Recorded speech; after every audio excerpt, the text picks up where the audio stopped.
So today I want to talk about a crowd favorite. It's one of my favorite books that I use with my preschoolers, with my kindergartners, some of my kids with complex communication needs. It's great for some core word modeling too. This is called Hooray for Hat by Brian One. So in this story, you meet an elephant friend who wakes up grumpy and he gets a super cool hat. And you get to meet all of his animal friends, and it's a story about friendship and sharing and cheering each other up. It's a lot of fun. One of the great things about this book is that it's got a repetitive nature to it. So it's really great that it's predictable for kids, and we can branch a lot of different activities in this. It's a really simple book to follow along with. So you can target every and any speech language goal in a book. So for this one, we can target, I like to target the G sound, the G sound, because the word grumpy and go show up really often and in the same way throughout this book. I also like to target spatial concepts, so those location words.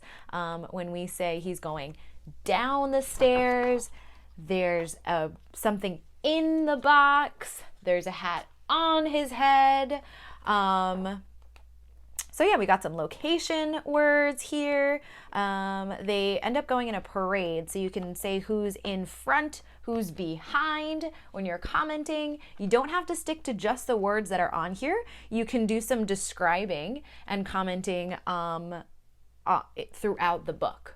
So what I like to do when I'm reading a book with a kiddo is to bring some awareness into how many questions I'm asking the kid versus how many comments I'm making. This book is great for describing. The elephant gets like this super cool like giant mega hat at the beginning, and then they break it apart and each animal gets a hat. So you can describe the hats and talk about how they're tall, how they're small, how they're silly, how the different colors, the different shapes that they are.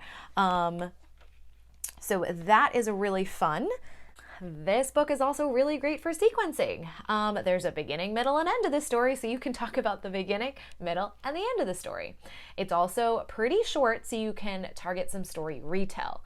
So you can read the book to the child maybe once or twice, and then have the child read the story back to you, or go through the pages and have them tell you what the story was about, and use the pictures to guide them. You can use this book to target verbs. We have a lot of past tense verbs throughout this book, like rang, stomped, cheered, smiled.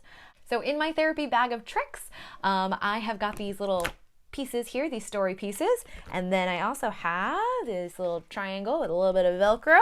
This is magic. It keeps kids engaged and it keeps their hands busy. We can move these pieces around to sequence them. We can put the hat on the elephant's head. Spatial concepts. Take it off. I printed them out in different colors. Maybe I could have done them in different shapes too, and different sizes, so it could be a following directions task. We could hide these animals around the room and make it a movement activity to incorporate some movement in there. We could all hold an animal. You could pick your favorite one, and we can march around, because there's a part in the book where they march down to go see giraffe. So we could act out parts of the book.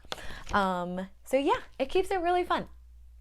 So whenever I'm using a book in therapy, I like to create activities from the book. So for example, we might make a hat out of some construction paper and put our sound on there that we've been targeting, maybe some words on there if we're working on some vocab, some verb tenses. We could decorate it, and as we're decorating it, we could be using some of those spatial concepts that we were working on as we were reading the book. If we're at home and you guys have a lot of hats, bring them on out. We'll wear a hat while we are reading the story.